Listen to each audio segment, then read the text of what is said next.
Hello, Jeff Foster, WebBiz Ideas. This tutorial is on influencing high-valued websites and people. Now, the main goal is to influence people that write for high-valued websites.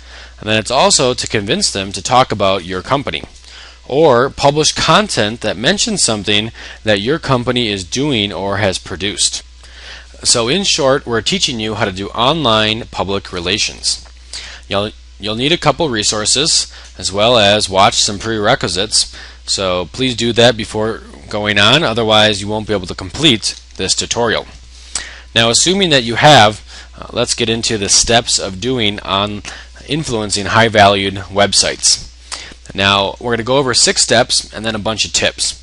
Now, the 6 steps are the structure, and the tips will help you get better and better at doing this. So going through these steps quickly, the first step is open your online PR template and go to the tab called High Valued Points. This tab will have a list of all your high valued media outlets and bloggers. So basically your most important people, right? The websites that have the most traffic, the most followers, right? The people that if you get one editorial on their website, it could really affect your business, right? They are the CNNs of your industry. And so if your template's blank or doesn't have everything filled out, watch our past tutorials and learn how to do that. But assuming that you already have this filled out and you have tens, if not hundreds of websites already in here, step 2 is going to be determining or choosing one of these websites. And of course you're going to choose one based on all this information to the right. But once you choose a website, step 3 is really determining how you can influence them. So the only way to determine how to influence, for example, this website would be to go to that website and start reading everything on their website. You have to be very familiar with this publication and even the people that write for the publication before you can reach out to them. The best way to do that is to look at editorial calendars. An editorial calendar for a large media outlet is basically saying this is what I'm going to write about for the next year. It even says these are not final topics and are subject to change without notice, but these are the general topics I'm looking for. So what they mean is that I want to write about this. I'm probably paying someone to write an article about this, or I'm accepting editorials, and this is what I'm looking to publish. So you can come through here as someone that's looking to influence them and say, hey, in November of this year, they're talking about foot care, or they're talking about whiplash or billing issues. And you might say, hey, whiplash, I deal with that all the time. I'm an expert in how to fixing whiplash injuries. Maybe I can reach out and talk to them about that when that month comes. So the editorial calendar will help you be very familiar with their publication very fast, and you'll be able to answer that question of how I can contribute to this publication. Now, if they don't have an editorial calendar, and also just doing extra research, which you should definitely go through their website and read all the articles. Now, one tip to doing that is to look for people that don't work for the company. Right? Tim Brown, he does not work for this company. How do we know that? Well, his biography says it. He's not a writer or an editor for this magazine, but he's a contributor. And so he also owns his own company, and there's a link to his publication, his website. So this is our end result, right? We want to be Tim Brown. We want this magazine to say, yes, rate something for me, and I'll give you a link. Right? That's our end result. So looking at people that have written editorials already will help you determine how you can contribute. Because if they did it, well, you better look at them and try to copy their format as well, because obviously this magazine likes this. So that's one tip when you're trying to learn how to contribute or add value to these websites. Going on to step 4, after you do this research, after you find out what these editors want you to tell them, in a sense, after you figure out what they want to publish in their publication, well, now you can develop a list of topic ideas or content ideas that would work for that publication. So notice, this far, we just didn't go to our PR template and we didn't just select random websites and send them out some massive email that's all the same, right, template, right? We customized it for each one. We read their website, we looked at their editorial calendar, and now, right, we're developing a list of subject ideas specifically for that one. And so we're going to say, right, we're going to think, hey, if this editor of the magazine sat down and had coffee with me and said, hey, Jeff, what can you write for my company? Well, here they are. I've been working on this great article. Or, hey, I've been doing a case study, I've been interviewing 10 people that I've been working with, and I would love to publish the results somewhere. Or, hey, I've just commissioned this great survey and poll, to learn my audience better, and I'm looking for a place to publish that as well. Maybe I can, do that for you. Maybe I can publish that in your magazine. Right? So our list of content ideas, we develop these in step 4 because eventually, right, after we decide how to contact them, we're gonna actually reach out to them, and we're gonna include those in our pitch letter. But just backing up to step 5, before we pitch them, we gotta figure out what kind of pitch we're doing. Usually they break down into 2 different ones. Either it's a press release pitch or a news pitch. Right? We're saying that, hey, we've done this survey on whiplash and we've already published it online, but I noticed that you're writing about whiplash in your upcoming magazine, and maybe this information would be good for your readers. That would be a news release. Something's happened, right? I have an event coming up. Maybe you can talk about that.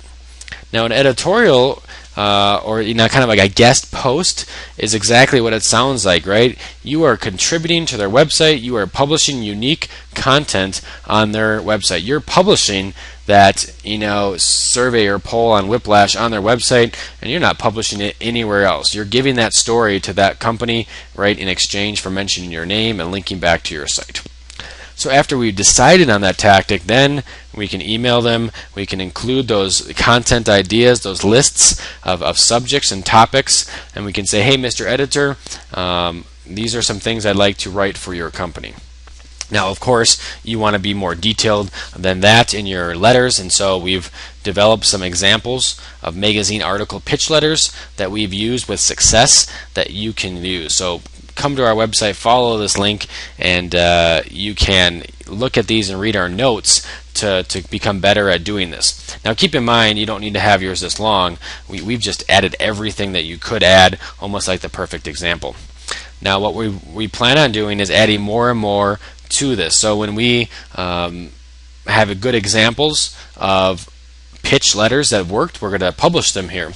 So for example, I just did this, right, and it says, hey, Mr. Editor, Tina, I'm working on a story on, here's the subject, right? I'm also working on, right, here's the subject, and I see your publication writes often on those subjects, right? So, hey, I've read your magazine, I've read your editorial calendar, I understand those are upcoming ones, and I would like to write for you on those topics in a sense. Right? Here's my qualifications. I recently wrote the cover article of this magazine, which is their competitor. I've also, have put on webinars and videos, right? So now they can check me out and find out how qualified I am to write this. So this is just an example of what's going to be in, this section on pitch letters, and you can learn more about that going to our website. But really, that's the 6 steps that we're going to be doing. We're again opening our PR template, choosing a website or a person, identifying how we can contribute. We're going to develop this list of content ideas, and then after we decide on that tactic, we're going to reach out to those people. So it's a very customized approach. And in theory, it works fantastic. In reality, it doesn't always work, perfect every time. You don't follow these steps, and they say, yes, please, publish something for me. A lot of times it takes a lot more effort, but large media outlets pay off. So we've also developed a lot of tips for you. So let's just go over some tips that have worked for us, and tips that didn't work for us, and now we're sharing them with you so you don't have to go through the same mistakes. So number 1, tips in your pitch letter, right? These are your emails or when you're calling someone. You want to keep everything succinct, right? They want to be short and to the point. Also, when you're writing them, your email has to portray that you are familiar with that publication.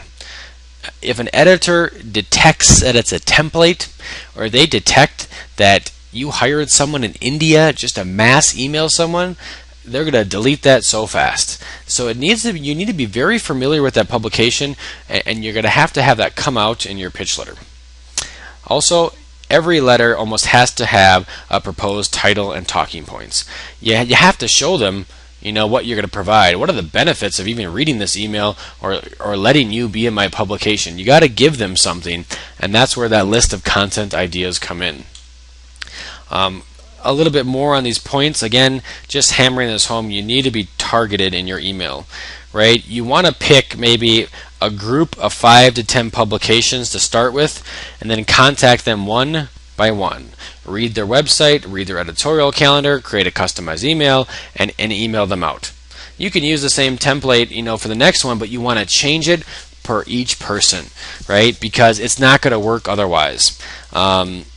Again, remember all the steps that we did, right? Went to our PR template, analyzed it, went through their editorial calendars, went through their websites, right? Read Tim Brown's, right? You need to somehow portray that you have done that in your emails when you're contacting them, and it's going to take some time to make sure that one, it's short and to the point, as well as portrays that. So when you get better and better, it'll be easier, but make sure they're targeted for each editor, each person that you're reaching out to. And then finally, also, you want it original. The reason why you don't email 100 people at a time, because if 3 say yes, well, now you're in a predicament. You don't want to be publishing the same content over and over. You'll lose your relationships very, very fast. Going on, this is a very good tip. I would think one of the most important in this tutorials, and it's how to produce a lot of content from a little. We know that you're on a budget. We're on a budget as an SEO company, right? We want to distribute the most unique, basically the most unique information online possible, but basically we want to spend the littlest time and spend the littlest money on doing that. And so the way to do that is to produce usually one massive tutorial, one massive resource on one specific topic, but then reproduce it in different media formats. So what do we mean by that? For example, let me just show you an example actually. So a perfect example is this video I'm creating for you right now. So I have created a video and a PowerPoint, but our company works with a company called SEO Content Solutions. They do a lot of our content writing for us. They're experts in SEO content writing, and they're great content writers. So I'm not. But at the same time, the information I know is valuable. And I produce that information in a video, and then I send them the videos, I send them the PowerPoints, and then they reproduce it into written format. And so now I have content, right? I have text. At the same time, I could ask the content writers, well, give me my content back also with, a few blog posts that I can post throughout the year. Do some additional research on what I'm talking about and produce some interesting blog posts on the topic. Or produce, some articles for some other websites. Or, hey, here's some forums I'd like to publish stuff on. Give me a few paragraphs for those as well. So what we mean by producing a lot from a little means if you create a massive tutorial, you can send this stuff out into different media formats. I can create a video and have content written. I can write content, and have a video created from that. I could create graphics from that tutorial. I could create research. I could create polls and surveys. I could reach out to a data company and say, hey, this is a tutorial I have. Can you watch it? Can you look at it and maybe see if you can do any research to add some value? Or the graphic designer here, I just created this list of 10 tips. Can you take this 10 tips and maybe make it into an infographic? And now you have all this content that you can distribute on the same topic, same subject, but in different media formats. The information's still coming from you. You're still the expert, but now you're taking your one piece of information and you're making it into many, many more. So that's a very important tip that we do over and over again. Again, that's how you can reach out to maybe 10 of the same publications and get 10 different things written, but you're reproducing your content that way. So that's a very valuable tip that will serve you well. So the next two tips are if they say yes and if they say no. So if you reach out to an editor and they say yes, well, what are you going to do? So here are some tips on that to not upset them, really. Number one, you definitely need to write for your audience. You're not writing for your company. You're not pitching your company. You're writing for your audience. Keep that in mind, otherwise everything will get rejected. Number two, stick to what you proposed. If you say that you're going to write about ABC and you come back and you're writing about A, B, C, and D, it does not work well. Stick to what you proposed. If they said yes, don't ruin it. That's your job. Don't mess it up. Also, incorporate any and all suggestions from the editor. If they want to change your title, well, your title's changed. If they want to remove sections, add sections, do it. Right? Again, it's your job not to mess things up. It's time to do whatever they like so you get it published.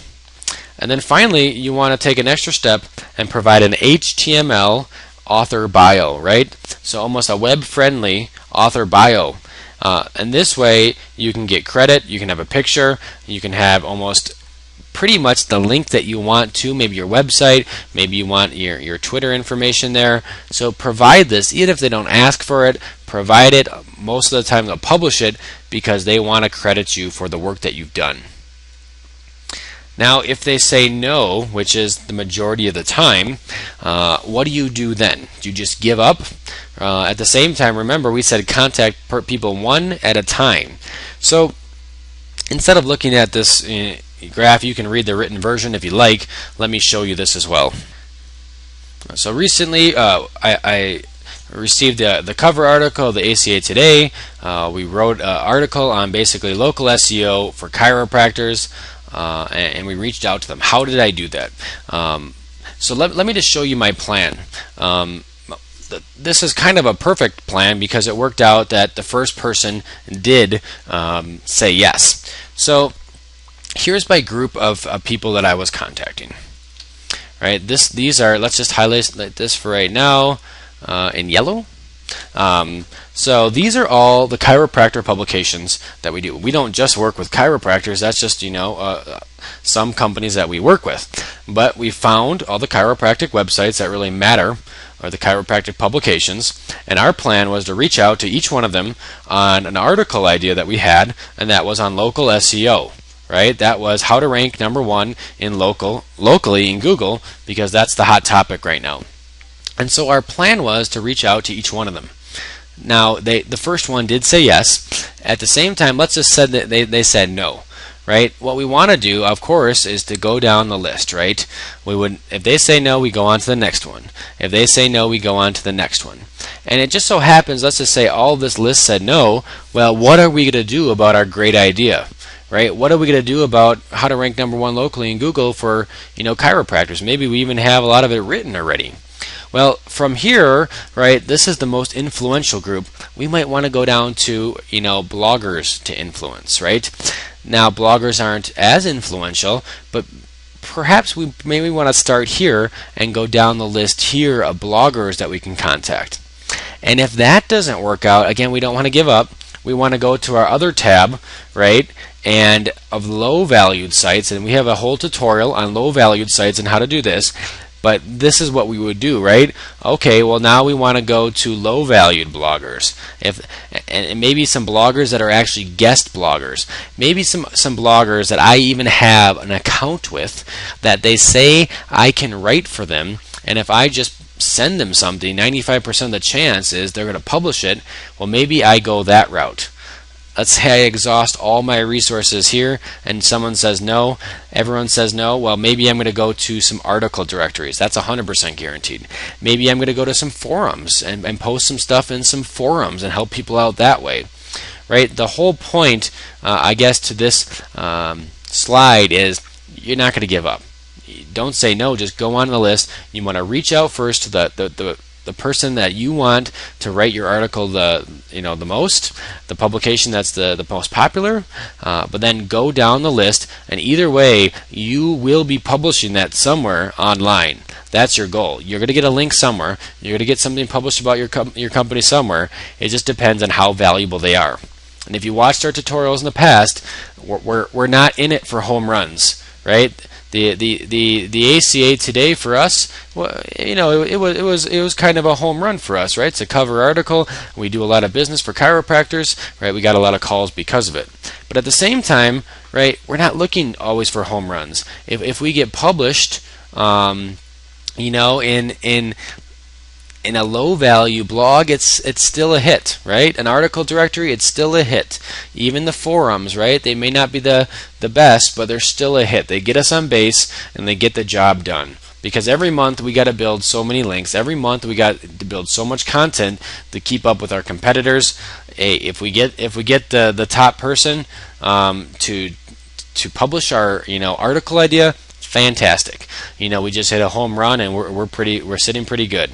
But if not, you have to go down your list and get something published somewhere. Otherwise, if you just go after these large media outlets, your success rate will be low and you're not going to rank #1 in the Google, because Google wants consistency. Google wants to know that you're not just published one place but a lot of places online. So keep that tip in mind. Pretty much don't give up. Keep going down the list and you'll have good success there. Our next tip is on just a couple tools that you can use. Now, you don't always have to reach out to people, right? You don't always have to be the one contacting them. You can use services like HARO, which is Help a Reporter Out, and Reporter Connection, and they basically flip the tables, right? Reporters actually reach out to you and say, hey, I see you're an expert on this topic. I have an article that I'm working on. Can you help me? So register on these websites, get in their databases, and start filtering out requests. Every now and then you'll be surprised and you'll get someone good contacting you. We got one from PC Magazine contacting us recently, and it's fantastic. It's just like a little gem in your email. Sure, I'll write something for you. So use these websites as well, and these services, they're great to use. Now, getting to our last tips, building relationships.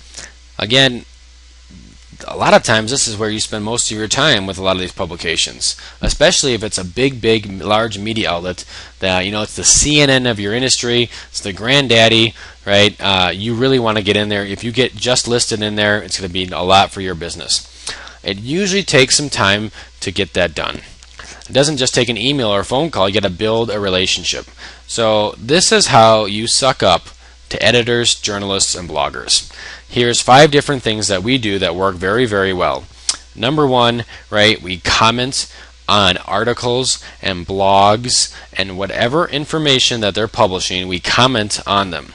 Right? Hey, I really like what you're saying, Mr. Blogger, so I'm going to leave a very thoughtful comment, and maybe I'm going to be #1. I'm going to be the first person.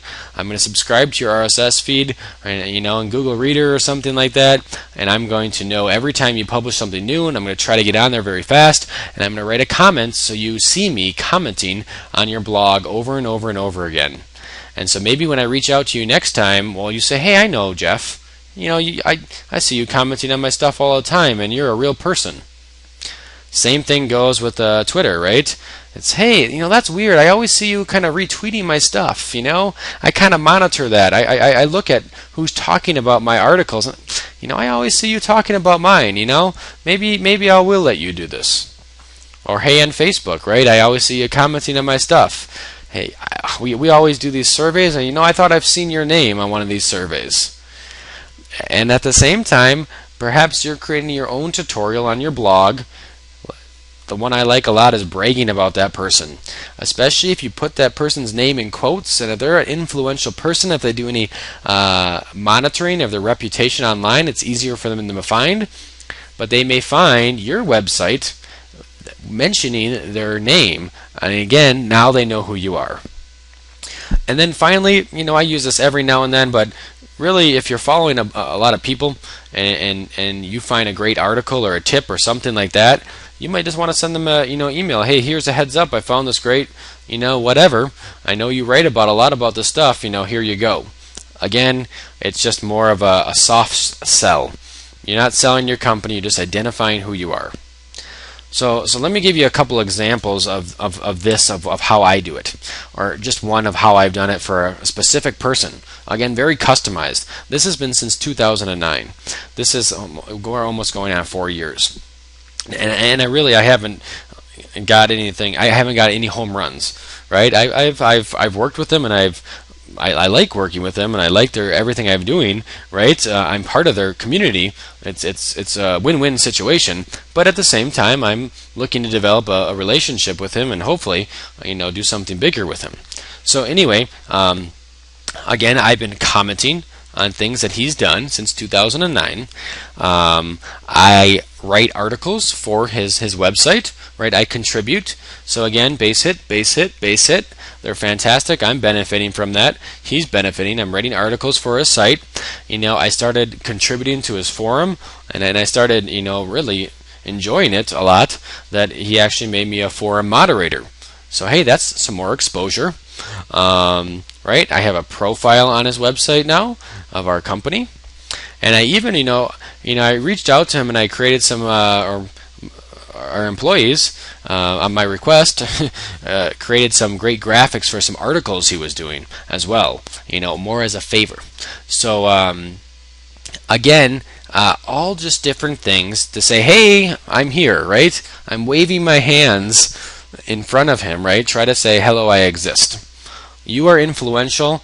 I'm not as influential. I'd love for you to talk about my company, work with your company, whatever it is, right? And this is the relationship building. This is all this, right? This is all this put into practice in different ways. So again, customized. These are just tips. This is reality, right? So whatever it takes, you kind of have to have that approach. It's good to have a graphic design team at your disposal, content writers, right? Especially if you're a business owner and you're running your business and you want to focus on that, have them say, hey, do this, this, and this. These are some websites I want to be on. That's a good heads up. And now here are some ideas, and use them and get things going this way. Finally, so the goal of any media campaign that you're doing is to consistently see your business in print.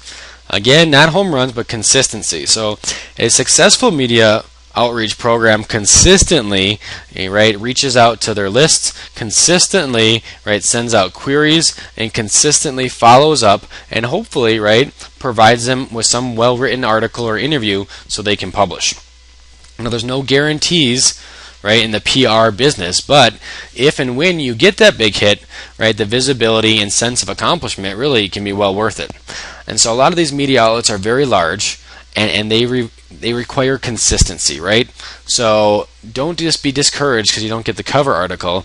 Work in the forums, work in the articles, work in the blogs, right? Consistency. And as you build up your reputation and your qualifications get larger, you'll be able to reach out to larger and larger media outlets. So continue following this process over and over. Continue following our tips. Come to our website. Please interact with the other people that are there, commenting, and see more tips that they have. Ask us questions. We'd be more than happy to work with you.